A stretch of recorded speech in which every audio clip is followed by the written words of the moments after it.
Assalamualaikum warahmatullahi wabarakatuh. Hai teman-teman, perkenalkan saya Andiriya Wahyuni dari Prodi Hukum Keluarga Fakultas Syariah IAIN Samarinda. Jadi di video kali ini saya akan membahas sedikit tentang parafrasa.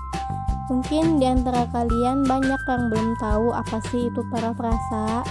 Gimana sih caranya memparafrasakan sebuah kutipan, atau apa sih pentingnya parafrasa?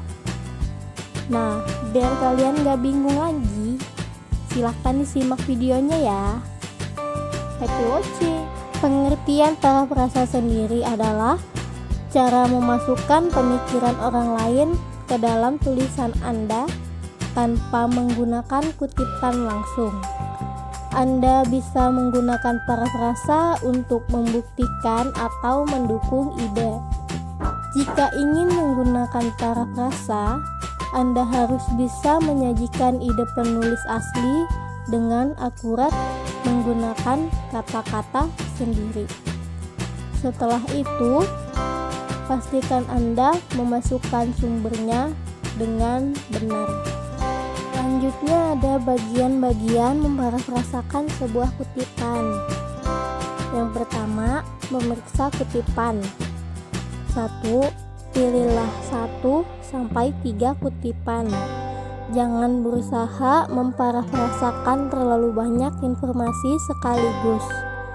Fokuslah pada kalimat yang paling efektif dalam mendukung ide atau argumen Anda, dan padatkan menjadi satu pernyataan parafrasa. Jika Anda ingin menggunakan teks yang lebih panjang, sebaiknya tulis ringkasan. 2. Buat anotasi kutipan dengan mengidentifikasi ide utama dan detail pendukung. Tentukan apa yang disampaikan penulis, seperti poin atau argumen utama. Kemudian, catat bagaimana mereka mendukung ide tersebut. Apa arti kutipan tersebut secara keseluruhan. 3. Parafrasakan kutipan jika kata-katanya tidak lebih penting daripada ide itu sendiri. Jika Anda bisa mengekspresikan ide yang sama dengan kata-kata yang berbeda, sebaiknya gunakan parafrasa. Ini memastikan kata-kata Anda lebih banyak. Plus, Anda tidak perlu memasukkan terlalu banyak kutipan. 4. Hindari parafrasa jika frasa kutipan langsung itu penting. Kutipan langsung lebih penting jika Anda membutuhkan kata-kata asli penulis untuk mempertahankan makna, otoritas ahli yang menyatakannya, dan penyusunan kata yang mengesankan. Misalnya, Anda bisa mengutip langsung kata-kata Soekarno. Beri aku 1000 orang tua, niscaya akan kucabut Semeru dari akarnya. Beri aku 10 pemuda, niscaya akan kuguncangkan dunia. Karena kata-kata aslinya penting. Yang kedua, menggunakan kata-kata sendiri. 1. Baca lagi kutipan yang akan digunakan. Anda harus benar-benar memahami kutipan sebelum bisa membuat parafrasanya. Dalam beberapa kasus, kutipan harus dibaca berulang kali. 2. Nyatakan ulang ide menggunakan kata-kata sendiri. Gunakan catatan dan pemahaman Anda terhadap teks secara keseluruhan. Jangan hanya mengganti kata-kata dalam kutipan orisinal dengan sinonimnya, karena itu tetap terhitung plagiarisme.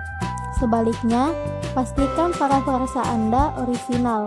Artinya, Anda juga harus menggunakan struktur kalimat berbeda yang sesuai dengan gaya esai Anda. 3. Bandingkan parafrasa Anda dengan kutipan asli. Baca kedua kalimat tersebut dengan bersuara dan pastikan idenya sama, tetapi kata-katanya berbeda. Parafrasa harus cukup beda supaya tidak termasuk plagiarisme, tetapi tidak menyimpang dari maksud si penulis. 4.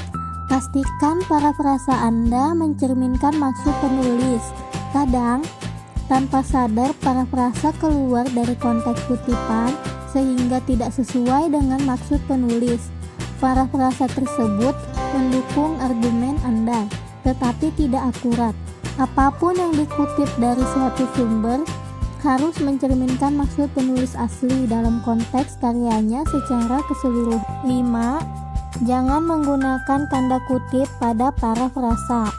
Oleh karena itu, parafrasa ditulis dengan kata-kata Anda sendiri. Tidak perlu menggunakan tanda kutip untuk mengapitnya. Tulis saja seperti bagian teks lain yang menggunakan bahasa Anda sendiri. Yang ketiga, memasukkan sumber kutipan. 1. Periksa panduan gaya kutipan yang diinginkan instruktur.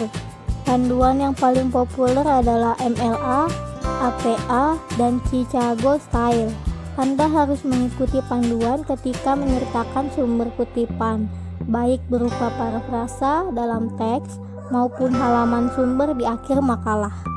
2. Gunakan tanda kurung untuk kutipan dalam teks dengan gaya MLA atau APA. Anda harus menyertakan sumber parafrasa tepat setelahnya. Masukkan informasi publikasi dalam tanda kurung setelah parafrasa. 3. Masukkan catatan kaki untuk Chicago Style. Setelah parafrasa, masukkan angka kecil di dekat tanda titik. Kemudian, gunakan alat format di program prosesor kata untuk memasukkan catatan kaki di bawah halaman.